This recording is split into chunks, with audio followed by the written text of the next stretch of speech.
Hello good morning all.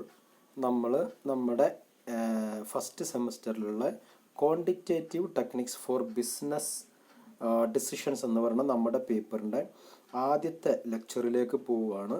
Quantitative ടെക്നിക്സിൻ്റെ ഇൻട്രൊഡക്ഷനാണ്, നമുക്ക് വളരെ detail ആയിട്ട് പഠിക്കാനുള്ളതാണ്. ഇന്ന് നമ്മൾ എന്താണ് ക്വാണ്ടിറ്റേറ്റീവ് ടെക്നിക്സ്, എന്തൊക്കെയാണ് അതിൻ്റെ മീനിങ്, എന്താണ് അതിൻ്റെ ആവശ്യകത എന്ന് പോലുള്ള അതിൻ്റെ തുടക്ക ഭാഗം ആണ് ഇന്ന് നമ്മൾ ഡിസ്കസ് ചെയ്യാൻ പോകുന്നത്. Okay, introduction to quantitative techniques, module 1, lecture 1 നോക്കുക. ഇന്ന് നമ്മൾ ഡിസ്കസ് ചെയ്യാൻ പോകുന്ന point introduction to quantitative techniques, qualitative and quantitative approaches എന്ന് പറയുന്നത് റിസർച്ചിലാണ്. ക്വാളിറ്റേറ്റീവ് അപ്രോച്ച്, രണ്ട് അപ്രോച്ചുകളാണ് റിസർച്ചിനുള്ളത്. അതിലുള്ള ക്വാണ്ടിറ്റേറ്റീവ് അപ്രോച്ചിൻ്റെ ടൂൾസുകളും ടെക്നിക്സുമാണ് നമുക്ക് ഈ സബ്ജക്റ്റിൽ പഠിക്കാനുള്ളത്. അതുകൊണ്ട് ആ അപ്രോച്ചുകൾ തമ്മിലുള്ള വ്യത്യാസം നമ്മൾ അതിൻ്റെ തുടക്ക ഭാഗത്തൊന്ന് മനസ്സിലാക്കി വെക്കണം. നല്ലതായതുകൊണ്ടാണ് സിലബസിൽ ക്വാണ്ടിറ്റേറ്റീവ് ടെക്നിക്സും ക്വാളിറ്റേറ്റീവ് ടെക്നിക്സും അല്ലെങ്കിൽ ക്വാളിറ്റേറ്റീവ് അപ്രോച്ചും ക്വാണ്ടിറ്റേറ്റീവ് അപ്രോച്ചും തമ്മിലുള്ള വ്യത്യാസം ഒന്ന് പറയണമെന്ന് പറഞ്ഞത്. ഓക്കെ, അത് കഴിഞ്ഞാൽ ക്വാണ്ടിറ്റേറ്റീവ് ടെക്നിക്സ് നമുക്ക് ബിസിനസ് ഡിസിഷൻസിൽ എങ്ങനെയാണ് നമ്മളെ സഹായിക്കുന്നത്, അതിൻ്റെ റോള്, അതിൻ്റെ സിഗ്നിഫിക്കൻസ് ആണ് നമുക്ക് അടുത്ത് പഠിക്കാനുള്ളത്. ഇത്രയാണെന്ന് നമ്മൾ ഡിസ്കസ് ചെയ്യണത്. അതിൻ്റെ ഇൻട്രൊഡക്ഷൻ ഭാഗം, ക്വാണ്ടിറ്റേറ്റീവ് ടെക്നിക്സിൻ്റെ ഇൻട്രൊഡക്ഷൻ ഭാഗമാണ് ഇന്ന് നമുക്ക് ഡിസ്കസ് ചെയ്യാനുള്ളത്. ഓക്കെ, അപ്പോൾ നോക്കുക, എന്താണ് ക്വാണ്ടിറ്റേറ്റീവ് ടെക്നിക്ക് എന്ന് പറഞ്ഞു കഴിഞ്ഞാൽ, ക്വാണ്ടിറ്റേറ്റീവ് ടെക്നിക്ക് എന്ന് പറയുന്നത് ക്വാണ്ടിറ്റേറ്റീവ് ഡാറ്റ ഉപയോഗിച്ചിട്ട് നമുക്ക് ബിസിനസ്സിൽ അല്ലെങ്കിൽ വേറെ ഏതെങ്കിലും കാര്യങ്ങളിൽ, ഓക്കെ, കാര്യമായിട്ട് നമ്മൾ ബിസിനസ്സിലാണ് ഉപയോഗിക്കുക. അപ്പോൾ ബിസിനസ്സിൽ നമുക്ക് ഡിസിഷൻസ് എടുക്കാൻ ഉള്ള സിസ്റ്റമാറ്റിക് ആയിട്ട് അല്ലെങ്കിൽ പവർഫുൾ ആയിട്ടുള്ള ടൂൾസ് പ്രൊവൈഡ് ചെയ്യുന്ന ടെക്നിക്സുകളാണ് നമ്മൾ എന്ത് പറയണത്, ടെക്നിക്സുകളെയാണ് നമ്മൾ എന്ത് പറയുന്നത്, ക്വാണ്ടിറ്റേറ്റീവ് ടെക്നിക്സ് എന്ന് പറയുന്നത്.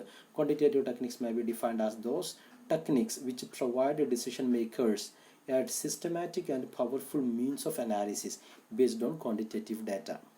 ഓക്കെ, നമ്മൾ ഡിസിഷൻ മേക്കിങ്ങിന് സഹായിക്കുന്ന പവർഫുൾ ആയിട്ടുള്ള സിസ്റ്റമാറ്റിക് ആയിട്ടുള്ള ടൂൾസുകൾ തരിക എന്നുള്ളതാണ് ക്വാണ്ടിറ്റേറ്റീവ് ടെക്നിക്ക് എന്നുള്ളതിൻ്റെ അർത്ഥം. നോക്കുക, ഈ ക്വാണ്ടിറ്റേറ്റീവ് ടെക്നിക്സുകൾ നമ്മൾ ബേസിക്കലി 3 കാറ്റഗറി ആയിട്ട് നമുക്ക് തരംതിരിക്കാൻ പറ്റും. അത് നിങ്ങൾ പഠിച്ചതാണ്, മുന്നേ 3 സബ്ജക്റ്റായിട്ട് നിങ്ങൾ പഠിച്ചിട്ടുണ്ടാവും. ഇതിലുള്ള ഒന്നാമത്തെ കാറ്റഗറി എന്ന് പറയുന്നത് മാത്തമാറ്റിക്കൽ ക്വാണ്ടിറ്റേറ്റീവ് ടെക്നിക്സ്, രണ്ടാമത്തത് സ്റ്റാറ്റിസ്റ്റിക്കൽ ക്വാണ്ടിറ്റേറ്റീവ് ടെക്നിക്സ്, മൂന്നാമത്തത് പ്രോഗ്രാമിംഗ് ക്വാണ്ടിറ്റേറ്റീവ് ടെക്നിക്സ്. ഇങ്ങനെ നമുക്ക് 3 ക്വാണ്ടിറ്റേറ്റീവ് ടെക്നിക്സുകളെ തരംതിരിക്കാൻ പറ്റും. നമ്മൾ പഠിക്കാൻ പോകുന്നത് സ്റ്റാറ്റിസ്റ്റിക്കൽ ക്വാണ്ടിറ്റേറ്റീവ് ടെക്നിക്സുകളാണ്. മനസ്സിലായല്ലോ നിങ്ങൾക്ക്? ഇന്നല്ല നമ്മൾ ഈ സബ്ജക്റ്റിൽ നമ്മൾ പഠിക്കാൻ പോകുന്നത് സ്റ്റാറ്റിസ്റ്റിക്കൽ ക്വാണ്ടിറ്റേറ്റീവ് ടെക്നിക്സുകളാണ്. അപ്പോൾ നോക്കുക, എന്താണ് ഈ ഓരോന്നും നോക്കുക, നമ്മൾ ഒരു ധാരണ കിട്ടാൻ വേണ്ടിയിട്ട്. മാത്തമാറ്റിക്കൽ ക്വാണ്ടിറ്റേറ്റീവ് ടെക്നിക്ക് എന്ന് പറയുന്നത് a technique in which quantitative data are used along with the principles of mathematics is known as mathematical quantitative techniques. Meaning മനസ്സിലായല്ലോ? Mathematical quantitative techniques involves, mathematical quantitative technique നിങ്ങൾ പഠിച്ച കുറേ ടെക്നിക്സുകൾ നിങ്ങൾ കാണുന്നുണ്ടാവും. Permutation and combination, set theory, matrix, determinants, integration and differentiation and integration, differential equations. ഇത്തരം ടെക്നിക്സുകൾ, ടൂൾസുകളെയാണ് നമ്മൾ എന്ത് പറയുന്നത്, മാത്തമാറ്റിക്കൽ ക്വാണ്ടിറ്റേറ്റീവ് ടെക്നിക്ക് എന്ന് പറയുന്നത്. ഇതിൽ പലതും നിങ്ങൾ ന്യൂമറിക്കൽ സ്കിൽസ് എന്ന് പറഞ്ഞിട്ട് നിങ്ങൾ ഏതോ ഒരു സബ്ജക്റ്റിൽ പഠിച്ചിട്ടുണ്ട്. അത് ചിലപ്പോൾ ഒരു സബ്ജക്റ്റ് തന്നെയായിട്ടാണ് സംശയമുണ്ട്. എനിക്ക് 3rd സെമസ്റ്ററിലായിട്ട് ഒരു സബ്ജക്റ്റ് തന്നെ ഉണ്ട്, ന്യൂമറിക്കൽ സ്കിൽസ് എന്ന് പറയുന്നത്. ഓക്കെ, അപ്പോൾ അതിൽ പഠിച്ചിട്ടുള്ള ടൂൾസുകളാണ് മാത്തമാറ്റിക്കൽ ക്വാണ്ടിറ്റേറ്റീവ് ടെക്നിക്ക് എന്ന് പറയുന്നത്. ക്ലിയർ ആയല്ലോ? ഓക്കെ, ഇനി നോക്കുക, സ്റ്റാറ്റിസ്റ്റിക്കൽ ക്വാണ്ടിറ്റേറ്റീവ് ടെക്നിക്കാണ് ക്വാണ്ടിറ്റേറ്റീവ് ടെക്നിക്കിൻ്റെ രണ്ടാമത്തെ ഭാഗം. അതിൽ നമ്മൾ പഠിക്കുന്ന ഭാഗങ്ങൾ, statistical quantitative techniques are those techniques which are used in the conducting the statistical inquiry concerning to certain phenomenon. They include all the statistical method beginning from the collection of data till the interpretation of those collected data. Statistical technique involves എന്തൊക്കെയാണെന്ന് അറിയേണ്ടതുള്ളത്, collection of data, measurement of central tendency, നിങ്ങൾ median mode ഒക്കെ പഠിച്ചിട്ടുണ്ടാവും. അതുപോലെ dispersion, standard deviation, പിന്നെ പോലുള്ള നിങ്ങൾ range, mean deviation, quartile deviation, അതുപോലെ പിന്നെ സ്റ്റാൻഡേർഡ് ഡീവിയേഷൻ ഒക്കെ പറഞ്ഞിട്ട് വേരിയൻസ് ഒക്കെ പറഞ്ഞിട്ട് നിങ്ങൾ പഠിച്ചിട്ടുണ്ടാവും.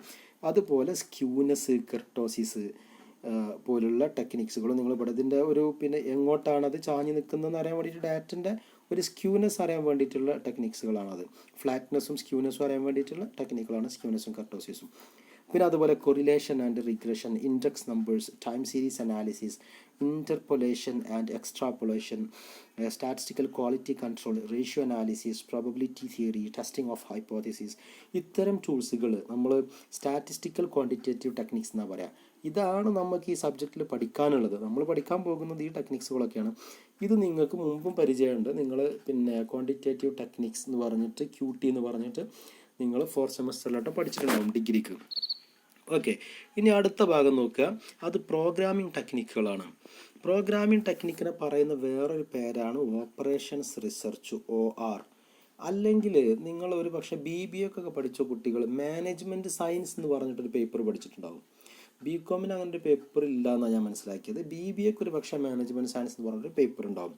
ഇനി നിങ്ങൾ സെക്കൻഡ് സെമസ്റ്ററിൽ ഇങ്ങനൊരു പേപ്പർ പഠിക്കുന്നുണ്ട്, MCom സെക്കൻഡ് സെമസ്റ്ററിൽ മാനേജ്മെൻറ്റ് സയൻസ് എന്ന് പറഞ്ഞൊരു പേപ്പർ പഠിക്കുന്നുണ്ട്. അത് നമുക്ക് ഓപ്പറേഷൻസ് റിസർച്ച് എന്നും പറയാം ആ സെയിം പേപ്പറിനെ. ഓക്കെ, മാനേജ്മെൻറ്റ് സയൻസ് എന്നും പറയും, അതുപോലെ ഓപ്പറേഷൻസ് റിസർച്ച് എന്ന് പറയും. അതാണ് പ്രോഗ്രാമിംഗ് ടെക്നിക്ക് എന്ന് പറയുന്നത്. ഓക്കെ, അതിൽ നമ്മൾ പഠിക്കുന്നത് linear programming, queuing theory, game theory, decision theory, inventory theory, network programming. അതിനകത്ത് CPM PERT എന്നൊക്കെ പറഞ്ഞിട്ട് നിങ്ങൾ പഠിച്ചിട്ടുണ്ടാവും.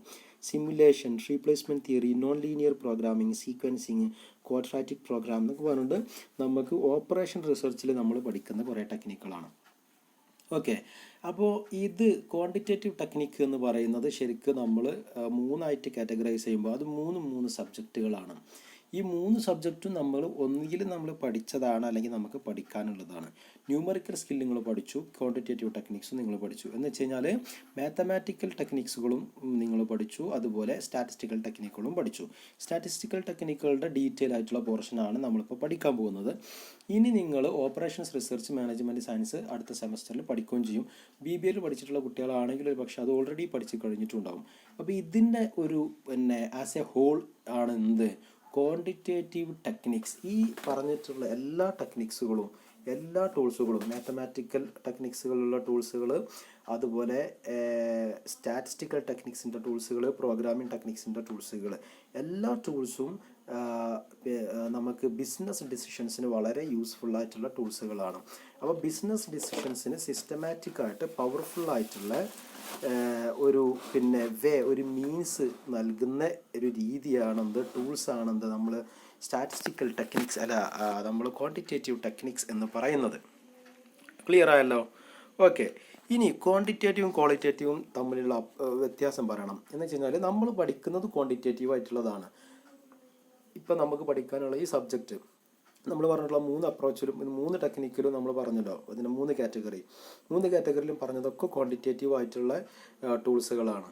പക്ഷേ റിസർച്ച് അല്ലെങ്കിൽ ഡിസിഷൻ മേക്കിങ്ങിന്, റിസർച്ചിനൊക്കെ നമുക്ക് ക്വാളിറ്റേറ്റീവ് ആയിട്ടുള്ളൊരു അപ്രോച്ചും ഉണ്ടാവും, ക്വാണ്ടിറ്റേറ്റീവ് ആയിട്ടുള്ള അപ്രോച്ചും ഉണ്ടാവും. അത് തമ്മിലുള്ളൊരു വ്യത്യാസം അറിഞ്ഞാലേ നമ്മൾ പിന്നെ ക്വാണ്ടിറ്റേറ്റീവ് പഠിക്കുന്നതിൻ്റെ ഒരു മീനിങ് എന്താ നമുക്ക് മനസ്സിലാവുള്ളൂ. അപ്പോൾ ക്വാളിറ്റേറ്റീവും ക്വാണ്ടിറ്റേറ്റീവും തമ്മിലുള്ള വ്യത്യാസം നോക്കുക. കോൺസെപ്ച്വലുള്ള വ്യത്യാസം ഒന്ന്. ക്വാളിറ്റേറ്റീവ് എന്ന് പറയുന്നത് concerned with understanding human behaviour from informants perspective. നമ്മൾ ഒരു ഹ്യൂമൻ ഒരാളുടെ, ഒരു മനുഷ്യൻ്റെ അല്ലെങ്കിൽ വേറെ എന്തെങ്കിലുമൊക്കെ ആയിക്കോട്ടെ, അവരുടെ ബിഹേവിയർ മനസ്സിലാക്കാൻ, സ്വഭാവം മനസ്സിലാക്കാൻ വേണ്ടിയിട്ട് നമ്മൾ പിന്നെ അവരെ വാച്ച് ചെയ്യുക. എന്ന് വെച്ച് കഴിഞ്ഞാൽ അവരെ ഒബ്സർവ് ചെയ്തിട്ട് അവരുടെ സ്വഭാവങ്ങൾ നമ്മൾ നോട്ട് ചെയ്ത് വെക്കുക, നിരീക്ഷണത്തിലൂടെ മനസ്സിലാക്കുക. ഇൻ്റർവ്യൂ ചെയ്തിട്ട് നമ്മൾ അവരുടെ പിന്നെ സംസാര രീതി, അവരുടെ സൈക്കോളജി, അവർക്ക് ഏതൊക്കെ രീതിയിലുള്ള പ്രയാസങ്ങളുണ്ട്, പ്രശ്നങ്ങളുണ്ട്, അതൊക്കെ നമ്മളിങ്ങനെ നോട്ട് ചെയ്ത് വെക്കുക.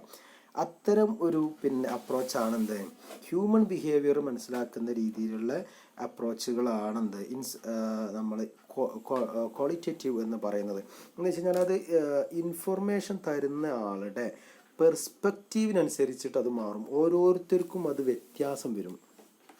ക്വാളിറ്റേറ്റീവ് അപ്രോച്ചിൽ നമ്മൾ ഓരോരുത്തരുടെ എടുത്ത് നോക്കുമ്പോഴും നമുക്കതിൻ്റെ വ്യത്യാസം മനസ്സിലാവും. ക്വാണ്ടിറ്റേറ്റീവ് അപ്രോച്ച് എന്ന് പറയുന്നത് concerned with discovering facts about social phenomena. അത് നമ്മൾ ഇപ്പോൾ ഒരു ഫാമിലിയിൽ എത്ര മെമ്പേഴ്സ്, അവിടെ ഒരു എണ്ണം കറക്റ്റാണ്. നമുക്ക് ഈ എണ്ണം ഇങ്ങനെ പറയാൻ പറ്റും. എത്ര മെമ്പേഴ്സ്, അവരുടെ ഇൻകം എത്ര, ഒരു ആവറേജ് വയസ്സെത്ര, ഏത് ക്ലാസ്സിൽ പഠിക്കുന്ന കുട്ടികൾ, അങ്ങനെയുള്ള നമുക്ക് സോഷ്യൽ ഫാക്റ്റുകളാണ്. അത് ഫാക്റ്റുകളാണ്. അത് നമുക്ക് നമ്പേഴ്സിൽ കാണിക്കാൻ പറ്റും. നേരത്തെ പറഞ്ഞത് നമുക്ക് നമ്പേഴ്സിൽ കാണിക്കാൻ പറ്റില്ല. ഏത് നമ്മൾ പിന്നെ ആളുകളുടെ ഒരു ഇൻഫർമേഷൻ തരുന്ന ആളുടെ പെർസ്പെക്റ്റീവ് എന്ന് പറയുന്നത്. ഇപ്പോൾ നിങ്ങളോട് ഞാൻ ചോദിക്കുകയാണ്, നിങ്ങൾ കാലിക്കറ്റ് യൂണിവേഴ്സിറ്റി MCOM ഡിഗ്രീനെ കുറിച്ച് നിങ്ങളുടെ അഭിപ്രായം എന്താണ്? അതൊരു ക്വാളിറ്റേറ്റീവ് ആയിട്ടുള്ള ഡാറ്റയാണ്. നിങ്ങളുടെ പെർസെപ്ഷനാണ് നിങ്ങൾ പറയുന്നത്. ഓരോരുത്തരുടെ അഭിപ്രായം വ്യത്യാസം ഉണ്ടാകും. നമുക്ക് ഈ ക്വാളിറ്റേറ്റീവ് അനാലിസിസ് ഒക്കെ ചെയ്യാൻ വേണ്ടിയിട്ട് നമ്മൾ ക്വാണ്ടിഫൈ ചെയ്യും എന്നുള്ളത് ശരിയാണ്. നമ്മൾ സ്കെയിലിംഗ് ടെക്നിക്കുകളൊക്കെ അതിന് വേണ്ടിയിട്ടുള്ളതാണ്. പക്ഷേ അതൊരു ക്വാളിറ്റേറ്റീവ് ആയിട്ടുള്ള ഡാറ്റയാണ്. നമ്മളതിനെ ക്വാണ്ടിഫൈ ചെയ്ത് കഴിഞ്ഞാൽ അത് ക്വാണ്ടിറ്റേറ്റീവ് ആയി എന്ന് മാത്രം. പക്ഷെ അതൊരു ക്വാളിറ്റേറ്റീവ് ആയിട്ടുള്ള ഡാറ്റയാണ്. പക്ഷെ ക്വാണ്ടിറ്റേറ്റീവ് ആയിട്ടുള്ള ഡാറ്റകൾ നമുക്ക് വളരെ ക്ലിയറാണ്. എത്രയാണ് നിങ്ങളുടെ ഹൈറ്റ്, എത്രയാണ് നിങ്ങളുടെ വെയിറ്റ്, എത്രയാണ് നിങ്ങളുടെ മാർക്ക്, നിങ്ങളുടെ ഫാമിലിയിൽ എത്ര മെമ്പേഴ്സാണുള്ളത്, നിങ്ങളുടെ ഫാമിലിൻ്റെ മന്ത്ലി ഇൻകം എത്രയാണ്. അങ്ങനെ നമുക്ക് ക്വാണ്ടിഫൈ ചെയ്യാൻ പറ്റുന്ന ഡാറ്റകൾക്കാണ് നമ്മൾ ക്വാണ്ടിറ്റേറ്റീവ് ഡാറ്റ അല്ലെങ്കിൽ ക്വാണ്ടിറ്റേറ്റീവ് അപ്രോച്ച് എന്ന് പറയുന്നത്. ഓക്കെ, അതിൽ qualitative assumes A dynamic and negotiated reality. Quantitative assumes A fixed and measurable reality. നിങ്ങൾക്ക് മനസ്സിലായല്ലോ മീനിങ്. ഒന്ന് ക്വാളിറ്റേറ്റീവ് എന്ന് പറയുന്നത് ഡൈനാമിക് ആണ്. അതിങ്ങനെ ഓരോ ആളുകൾക്കനുസരിച്ച് മാറുമെന്നർത്ഥം. അതൊരു ഫിക്സ്ഡ് ആയിട്ടുള്ള ഒരു സംഭവമല്ല. അതിങ്ങനെ മാറ്റം വന്നുകൊണ്ടേ നിൽക്കാം. പെർസെപ്ഷൻ തന്നെ മാറ്റം വരാം. ഇപ്പം ഞാനിപ്പോൾ രാവിലെ പറഞ്ഞിട്ടുള്ള ഒരു കാര്യത്തെക്കുറിച്ച് ഞാൻ രാവിലെ പറയുന്ന അഭിപ്രായമല്ല വൈകുന്നേരം എനിക്ക് പറയാനുണ്ടാവുക. ഓക്കെ, പെർസെപ്ഷനിൽ തന്നെ മാറ്റം വരാം. ക്വാണ്ടിറ്റേറ്റീവിലും മാറ്റങ്ങൾ വരാം, പക്ഷേ ക്വാളിറ്റേറ്റീവിലുള്ളതുപോലെയുള്ള മാറ്റങ്ങളായിരിക്കില്ല അതിലുണ്ടാവുക. ഓക്കെ, ഇനി മെത്തഡോളജിയിലുള്ള വ്യത്യാസം പറയുകയാണെങ്കിൽ data are collected through participants observation and interviews.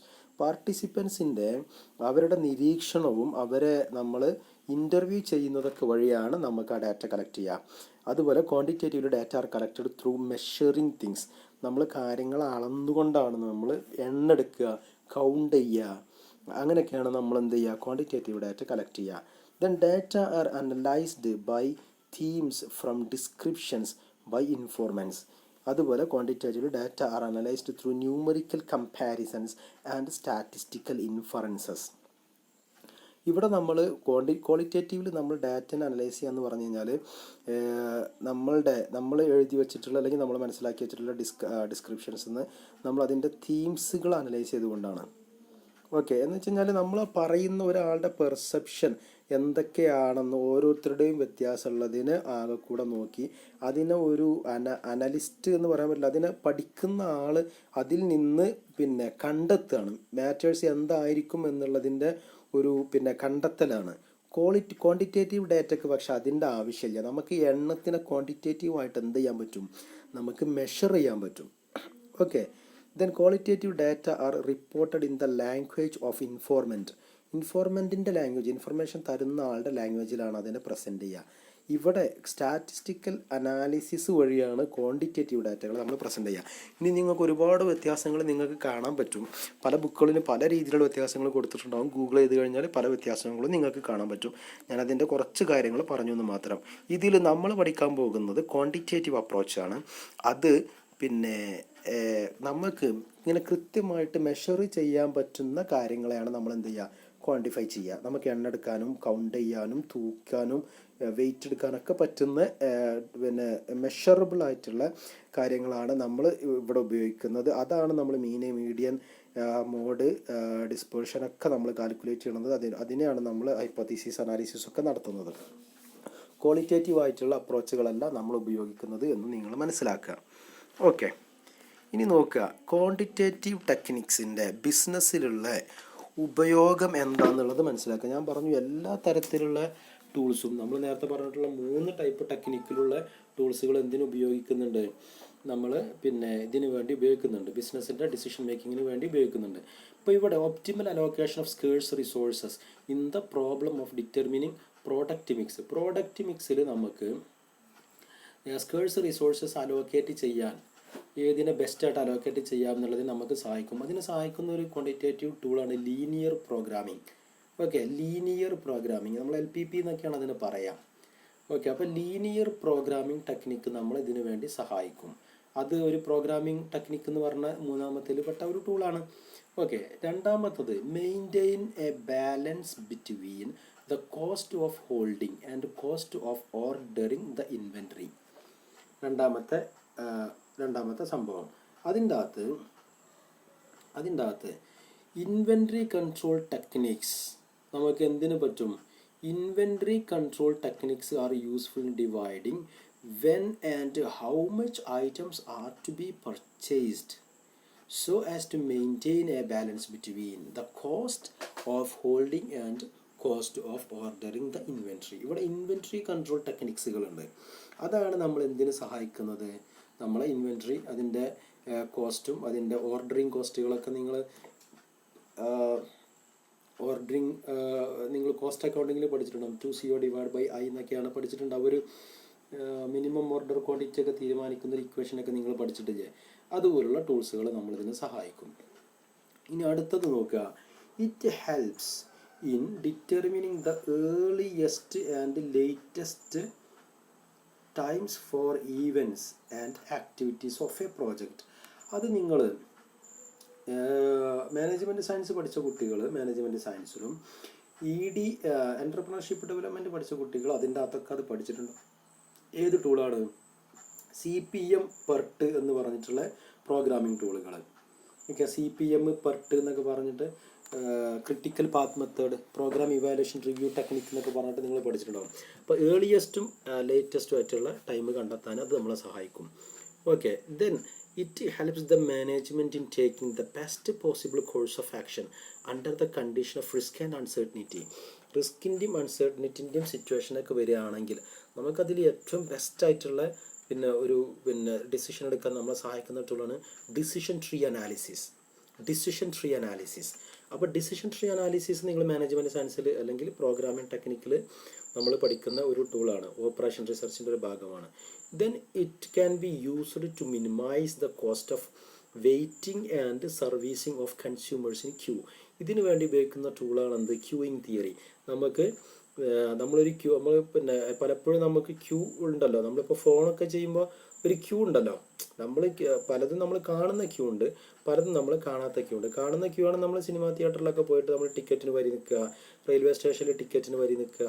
അങ്ങനെ പലതും പല ക്യൂ വിസിബിൾ ആയിട്ടുള്ള ക്യൂസ് ഉണ്ട്. നമുക്ക് വിസിബിൾ അല്ലാത്ത കുറേ ക്യൂസ് ഉണ്ട്.